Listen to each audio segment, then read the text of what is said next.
السلام عليكم صاحبيال كل جيمبا meel kastoo aad nagala socotaan halkani waa Garaad TV qodobada aad xilligan ay ku daawan doontaan wararkeena waxaa kamid ah Cabdiraxmaan Cabdishakuur warsame oo shaaca ka qaaday heshiis qarsoodiye oo sababay in laga guuleysto madaxweyne Farmaajo kana hadlay dad uu ku tashanayay oo dhabarjabin ku sameeyay maamulka gobolka Gado oo ku hor yimid qorshe uu diyaarinayo Axmed Madoobe uguna baaqay madaxweynaha Soomaaliya Xasan Sheekh Maxamuud inuu san ciidanka dawladda ka soo saarin gobolka Gado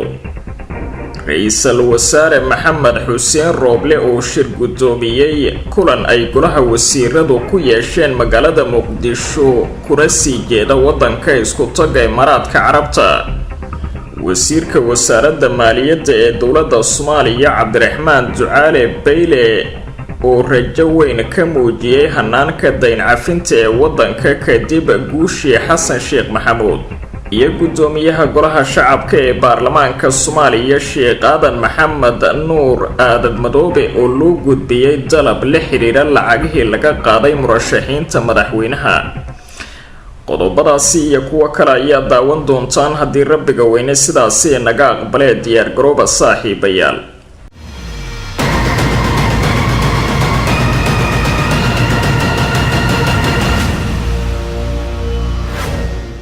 isku soo laabashaha boon mar kale daawadayaal halkani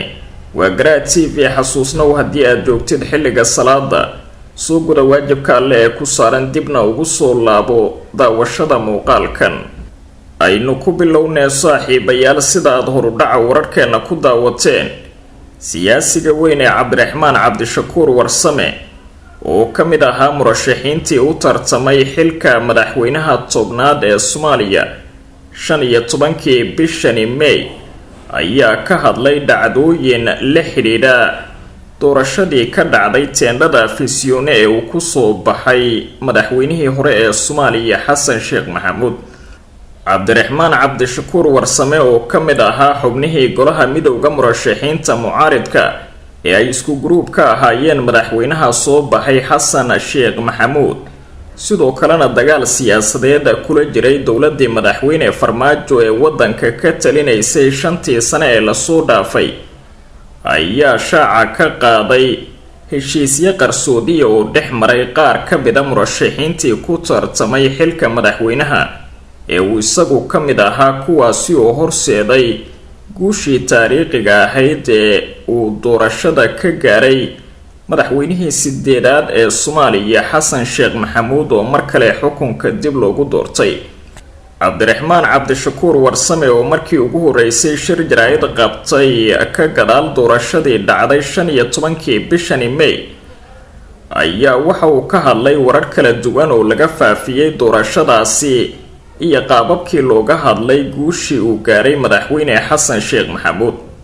waxa uu hadallo been abuur ah ku tilmaamay warar qaar ka mid ah baraha bulshada ee Soomaalidu ay isticmaasho la iskula dhexmaray oo uu sheegay in ay ahayd in madaxweyne Farmaajo looga guuleystay qaab isbahaysi qabiil ah sidaasina daaqada looga saaray hogaamiyaha xisbiga wadajir Cabdiraxmaan Cabdishakuur ayaana daboolka ka qaaday heshiis dhex maray golaha midowga murashaxiinta mucaaridka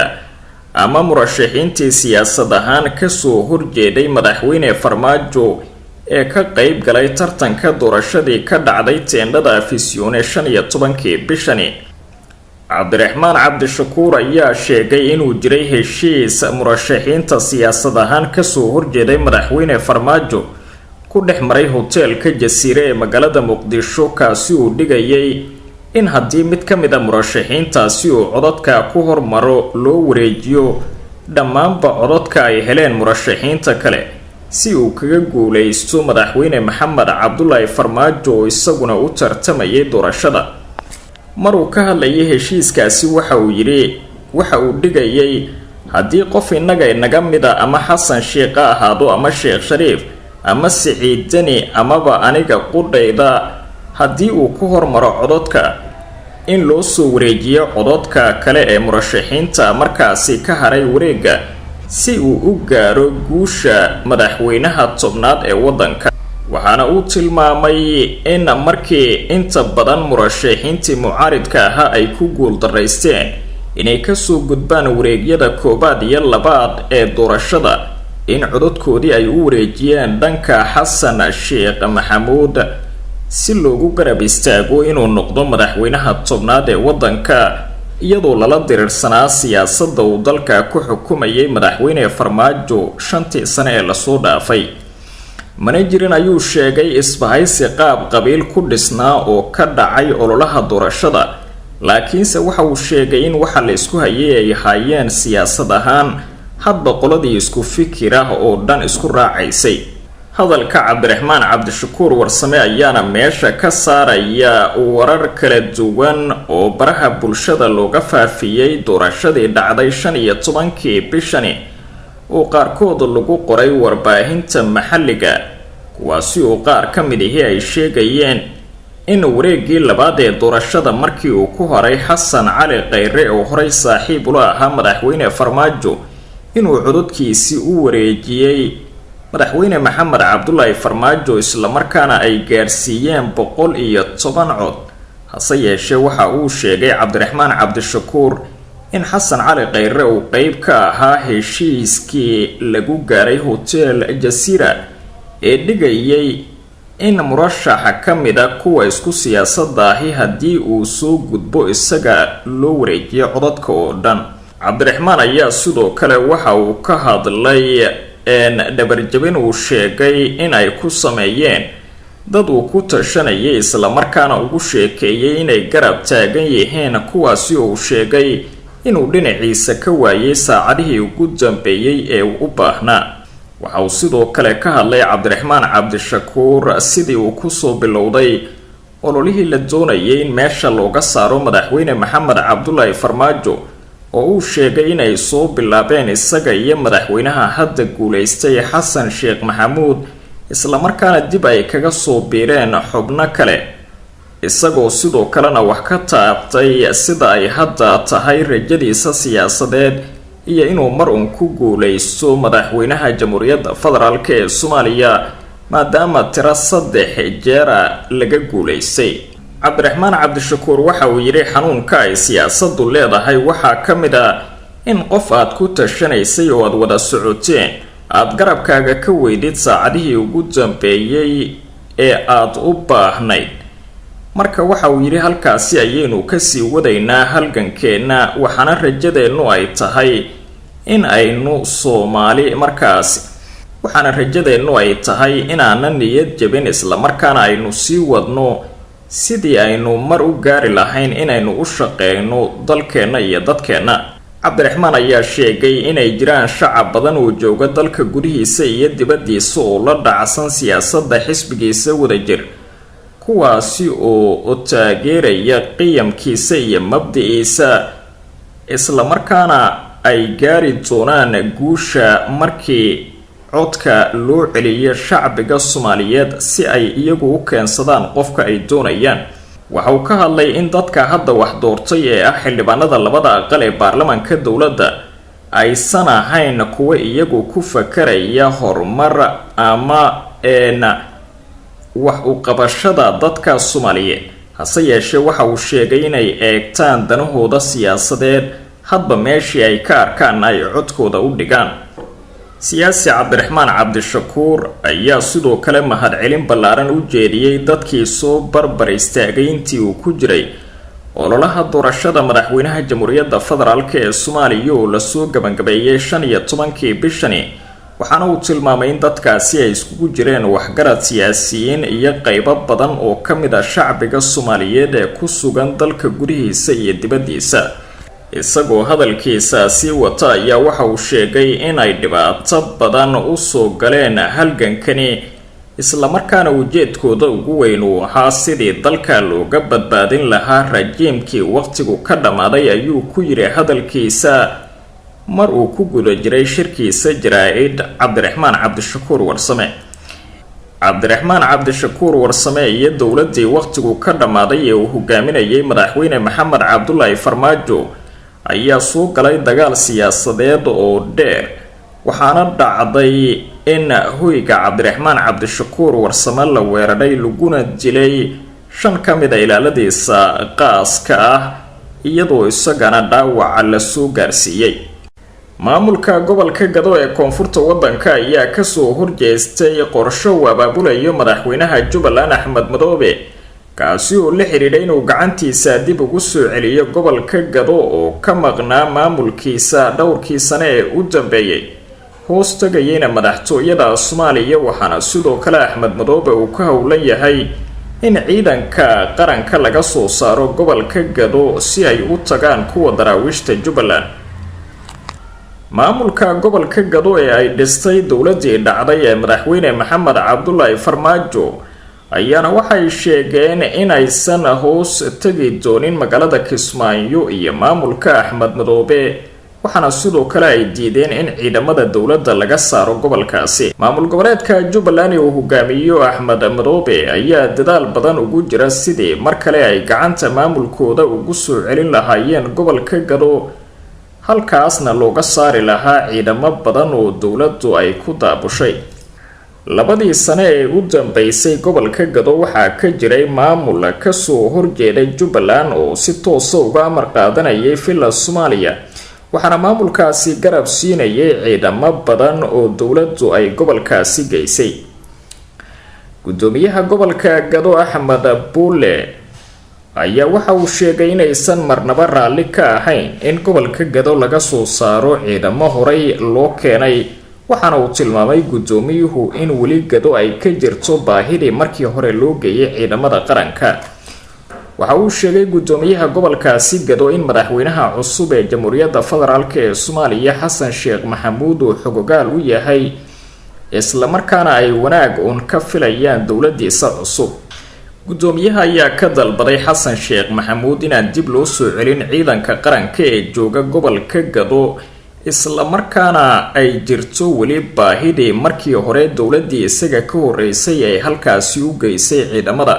shalay caawinta shacabkooda ayay ku yimaadeen markaa xuduudahooda la qaadanayay, badoodana la rabay in la qaato. dhulku waa dhul Soomaaliyeed, dhul dal kale ma ahan, meel kasta ayay tegi karaan ciidamada qaranku, ayuu sheegay gudoomiyaha gobolka Gado oo ugu baaqay Xasan Sheekh Maxamuud in uusan saarin ciidamada hadda jooga gobolka Gado.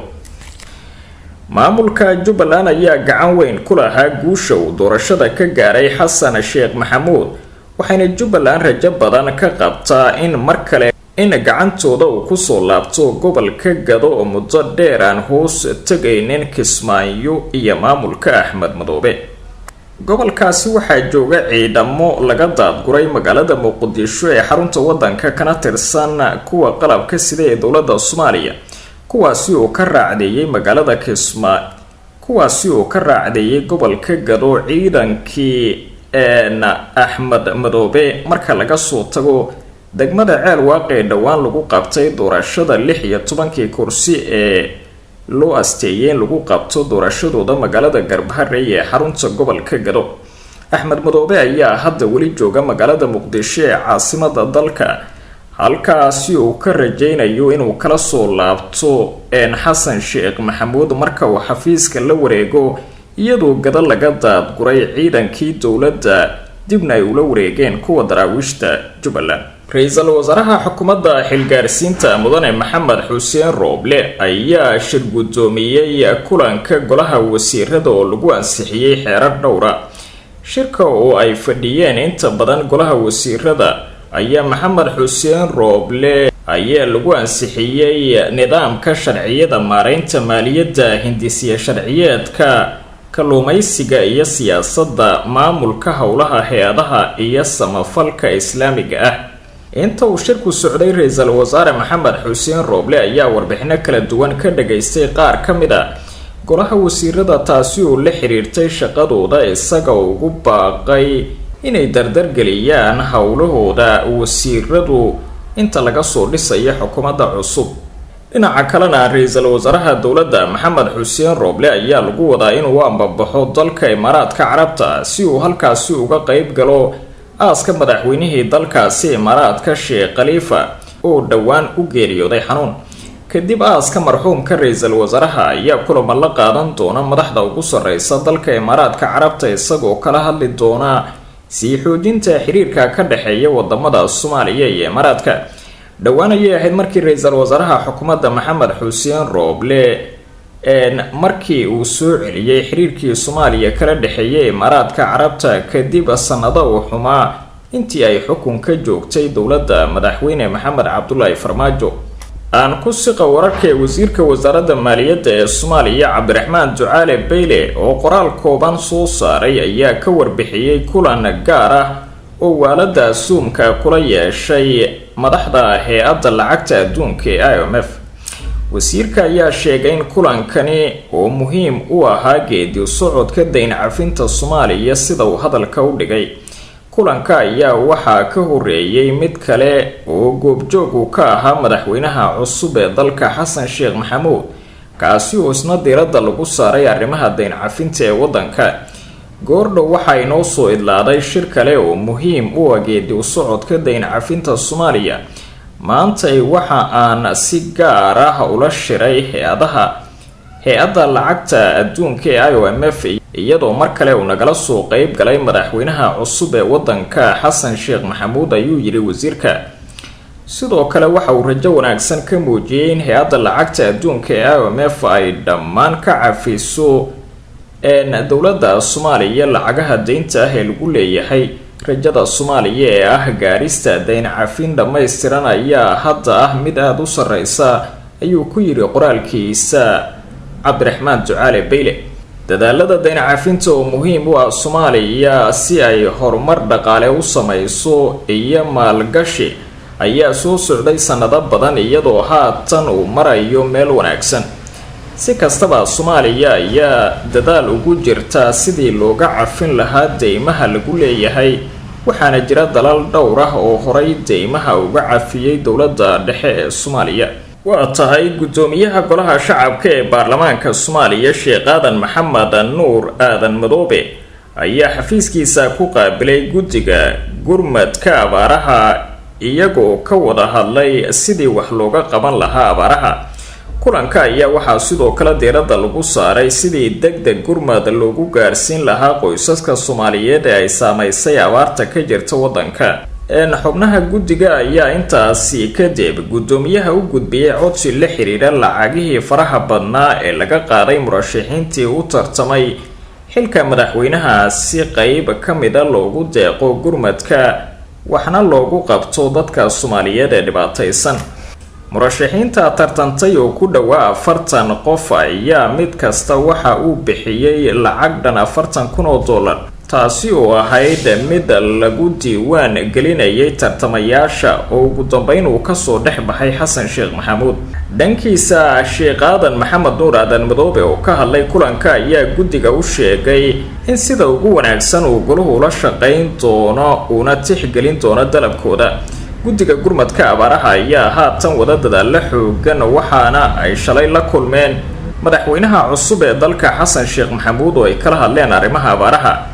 kulamadani ayaa imaanaya xilli haatan dalka ay ka jirto abaar aada u daran iyada oo lasoo warinayo in gobolada qaar ay dadka u dhinteen biyo la-aan halka qaarkoodna ay ka barakaceen deegaanadii ay ku sugnaayeen. soomaaliya ayaa waxaa kusoo noqnoqday abaar baahsan taasi oo ay sababeen roobab yarida ka jiray waddanka sanadahani. wararkii ugu dambeeyay ee soomaalida waa naga inta nabadgelyo.